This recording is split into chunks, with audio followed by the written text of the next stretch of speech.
Ya, hari ini tanggal 13 teman-teman di sore hari. Kebetulan lagi bursa udah tutup ya, tapi update-nya belum keluar. Makanya dari itu saya mau menginformasikan untuk tukar pikiran emiten Soci ya, untuk melihat di mana harga wajarnya. Baik, langsung aja ya. Suci Lines Tbk bergerak dalam bidang perdagangan impor dan ekspor, jasa konsultasi, pembangunan, transportasi, percetakan, pertanian, banyak amat ya industrinya ya. Tapi baguslah, semakin banyak usahanya semakin produktif ya kinerjanya. Langsung ke bagian shareholdernya, masyarakat warkatnya 15%, sedikit teman-teman. Cuma pengendalianya perusahaan. Nah, kalau pengendalinya perusahaan kadang-kadang suka agak mandek ya. Beda dengan pengendalinya perorangan ya. Kalau di Olkan ini cenderung pada lokalnya udah mulai di 15%, artinya sepertinya ini lagi di buyback, kayaknya lagi di buyback kayaknya ya. Kita lokal siapa yang nguasain sekarang kebanyakan individu ya. Turun banget yang ini ya, Koren perlain-lain ya. Baru bulan Juli pada masuk lagi ya, sebelumnya dia pada keluar nih 30 Mei, 31 Juni, 30 Juni sama April itu mereka pada kabur. Terus IPO price-nya itu 550, listingnya 2014. Aslinya udah lama ya, perusahaan udah lama. Kita lihat Insider Soci Group ngejual 13% ya. Oh, tahun lama, udah lama ini ya. Kita lihat corporate action. Corporate action-nya RUPS-nya lancar ya. Belum tentu lancar ya. Benar-benar lancar tuh ya. Dia bagian dividen enggak? Dia bagian dividen terakhir 2019 ya. 2 perak menurun ya. Nah, sekarang ke tahun 2020 sampai 2024 belum pernah bagi dividen lagi. Kita langsung ke statistik. Statistiknya terlihat jelas kuartal 2 ini ada peningkatan ya di net income-nya kuartal 2 dari kuartal sebelumnya, dari tahun sebelumnya 85 ke 97 ya, lumayan ya. Kita lihat dari kuartal 1 ke kuartal 2 juga lumayan ada peningkatan. Jadi terserah teman-teman mau ngitung dari kuartal 1 silahkan, dari kuartal 2 tahun sebelumnya juga silahkan, bebas ya. Tapi kalau saya cenderung sih dari kuartal 2 ke kuartal 2 tahun sebelumnya. Tapi untuk melihat peningkatan antar kuartal, saya suka memperhatikan ini ya. Kita lihat maaf, untuk revenue-nya 600 ke 668 ada peningkatan, bagus ya. Kuartal 1 kuartal 2 ada peningkatan. Artinya ini bagus ya, ada peningkatan. Kita lihat pernya untuk TTM-nya 7.05, artinya lagi under value teman-teman, lagi bagus nih, lagi murah gitu ya. Cuman belum murah banget gitu kan. Cuman diprediksi ini nanti gitu akhir kuartal 4 diperkirakan 3,93, artinya nanti itu dalam posisi murah banget gitu ya. Terus PBB-nya 0,9, ini PBB-nya murah banget ya, 0,19. Terus EPS-nya bagus, DER-nya 0,4 ya, lumayan lah, lumayan banyak hutang ya. Tapi nggak terlalu banyak hutang, tapi lumayan. ROI-nya ROI-nya kecil teman-teman, 2,67 ya. Kita lihat di sini cash-nya ada 210 miliar, equity-nya 6,4 triliun, hutang jangka panjangnya 2,1 triliun. Artinya jangka panjang inilah biarin bisa ditutup sama equity-nya. Kita lihat EPS-nya, TTM-nya 24. Baik, kita akan langsung ke Pundacat teman-teman ya. Kita Pundacat seperti ini untuk 1 tahunannya, untuk 3 tahunannya kita lihat. Untuk 3 tahunan juga masih under value, tapi tidak terlalu under value, artinya udah ada peningkatan ya. Kita lihat 1 tahunan semenjak dia di under value-nya di 146.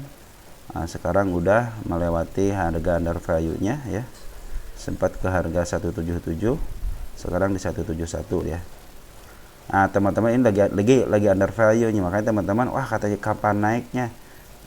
Kalau perusahaan-perusahaan yang seperti ini teman-teman ya, kalau istilahnya fundamental, udah biarin aja gitu. Kemarin aja waktu bulan Juni gitu ya, ke bulan Agustus kan lumayan ini berapa persen tuh ya, ada kenaikan. Nanti dia sideways lagi, istilahnya kenapa nggak diangkat-angkat? Yang nama investasi itu ya harus sabar. Mereka dimainin bukan dimainin sama bandar, memang dimainin sama bandar, cuman dia sekarang itu lagi ngukur gitu, ngukur di mana harus berhenti, di mana harus maju. Kalau fundamental ya seperti itu, harus siap-siap seperti itu ya. Beda dengan yang emitennya udah pernya besar gitu, terus bibitnya besar, tiba-tiba naik aja gitu kan. Karena itu emang bandar yang pingin, bukan fundamental yang ingin gitu kan. Kalau berhubungan dengan fundamental ya beli ketika murah, nanti jual ketika tinggi sesuai dengan target, seperti itu. Baik, kita langsung aja ya. Untuk per tengah-tengah itu 10.50. 10.50 dikali, kita butuh yang namanya EPS TTM yang ini ya, 2424. 24.24 kita kasih sama dengan, kita enter di 254.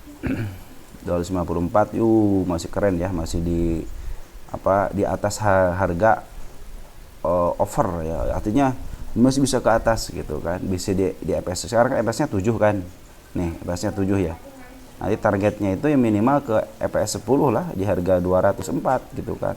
Cuman kalau berdasarkan rumus per itu masih jauh gitu ya, masih jauh harganya 250, artinya masih ada rentang tinggi banget. Baik, kita akan menghitung untuk PBP nya ya. PBP nya berapa untuk tengah-tengahnya itu di 0,24. 0.24 dikali, kita butuh yang namanya harga buku nih 90952.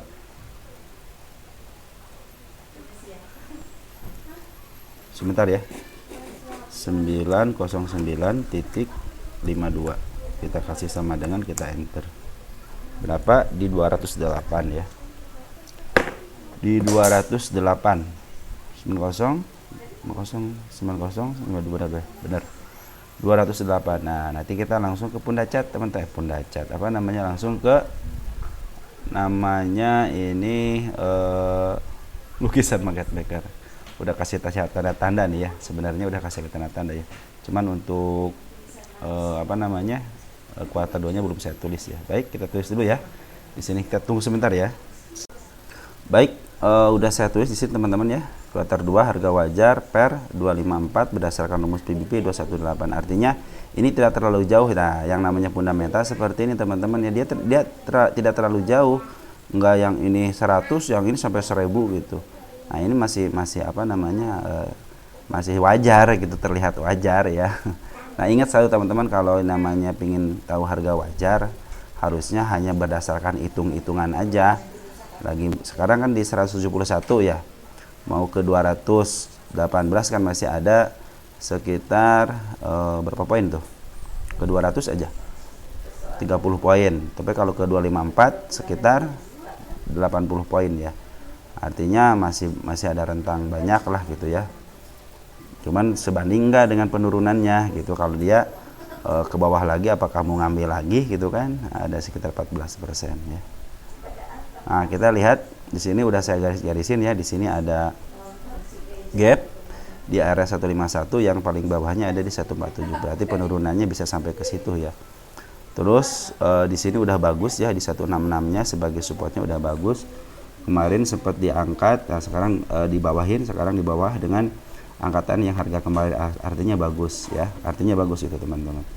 Nah, di sini ada yang nama si kepala merah nih. Nah, 177 kemungkinan akan menembus ke sini ya, kemungkinan akan menembus ke sini karena yang si kepala merah ini udah ketutup ya. Nah, jadi dia mengikuti kepala merah, artinya di sini masih banyak poinnya, masih banyak gitu kan. Terus saya tandain di sini nih 192 ya, 192 nya targetnya 192, karena saya di sini lihat ada si kepala merah ya, satu di sini.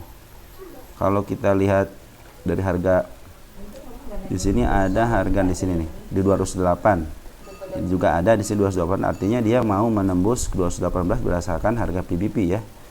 218 itu area, nah pas banget di sini ada nih ya teman-teman. Seperti yang sudah direncanakan sama bandarnya di 216 ada. Sedikit lagi kan 2 tik lagi. Ke 250 coba lihat di sini ada yang 250 gitu kan. Coba lihat di sini. Ternyata 250-nya tidak ada teman-teman ya. Hanya meninggalkan yang paling tingginya kalau menurut saya di angka ini 229 ya. Apabila dia bisa menembus 229 bisa jadi dia ke arah 250 berdasarkan rumus PBP ya. Targetnya udah ditentukan, jadi teman-teman tinggal bagaimana merealisasikannya. Kalau namanya fundamental, kalau kalian aliran fundamental, saya peringatkan sekali lagi nih teman-teman ya. Kalau fundamental udah nggak usah ngikutin istilahnya cacat seperti ini. Udah sekarang beli contohnya ya, turun ya beli lagi karena kalian percaya dengan fundamentalnya. Oh semakin murah nih, yang tadinya fairnya 7 menjadi 5 atau enggak menjadi 6 gitu kan, beli lagi gitu kan, nambah lagi muatan. Targetnya kapan? Kalau udah nggak punya duit ya udah cukuplah segini, contohnya hanya meninggalkan minus 3 atau minus 10 gitu ya. Udah kalaupun turun lagi ke bawah nggak jadi masalah karena fundamentalnya baik. Kapan ketika dijualnya? Ya ketika jualnya kalian mau sampai mana jualnya. Contohnya ke harga 218 berdasarkan PBP.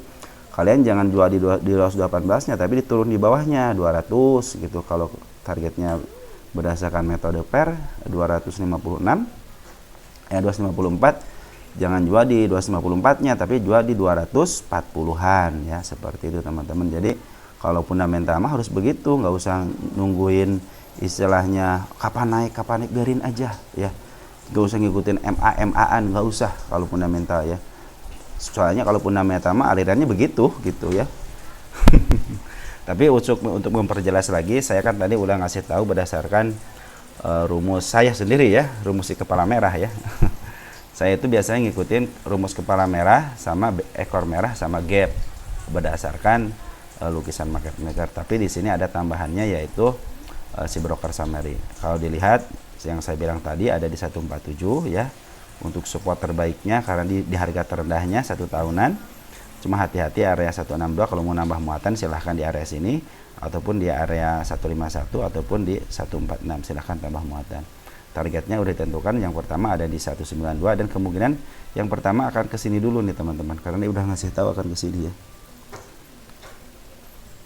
Mana tadi teh ya, ke area sini ya, ke area sini nih.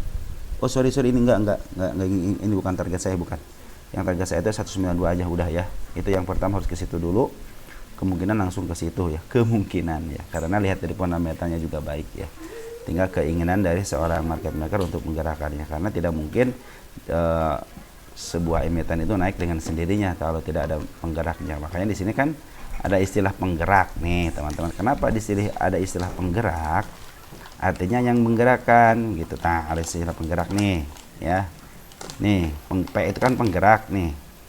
Ya, pengendali gitu. Jadi kalau terlalu tinggi dia bisa dihajar sama dia. Kalau terlalu rendah bisa ditaikin gitu. Nah, namanya pengendali gitu kan. Nah, selain pengendali dari emiten yang banyak barang, ada yang namanya market maker kan. Nah, mereka lah yang akan nanti menuntun, menyesuaikan candle, menyesuaikan MA gitu kan. Nah, jadi seperti itu teman-teman ya. Ini kalau dari lokal dia lagi ngebuang, cuman dia belum ngebuangin, belum tamat ya. Artinya ini si Banarlo juga masih ada di dalam. Dia ngebuang sengaja ya, bisa jadi dia nahan ataupun dia sengaja aja gitu nahan ya, biar nggak naik tinggi. Nah dari Forex dia udah ngambil dari dari bulan Maret di sini teman-teman ya. Tuh lihat pengambilannya bagus, kemarin sempat ngebuang. Cuma dia ngambil lagi ya, RSI ngambil lagi teman-teman, lihat nih. Tuh ya, pengambilannya lebih besar daripada penjualannya untuk area tanggal 1 Agustus. Jadi kalau ini emang emitennya baik gitu ya udah lanjutin aja sampai target yang kalian inginkan, yaitu di harga wajarnya atau lebih sedikit ke harga wajar ya silahkan gitu. Nanti lihat aja MA10 sama MA20-nya itu sejajar dan tinggi. Nah, seperti itu teman-teman ya. Baik, mungkin ini aja yang saya sampaikan untuk laporan keuangan sama kuartal 2-nya. Laporan keuangan kuartal 2-nya sama harga wajarnya. Mungkin nanti setelah jam 8 ya, teman-teman ya, jam 8 malam baru saya rekam, baru saya upload Ya seperti biasalah, seperti semalam ya, paling jam 10-an ya baru bisa kalian lihat yang diupdate sama emiten-emiten teman-teman ya. Silahkan di komentar aja, mudah-mudahan bisa kebahas untuk hari ini ya. Oke sudah ya, ciao ya.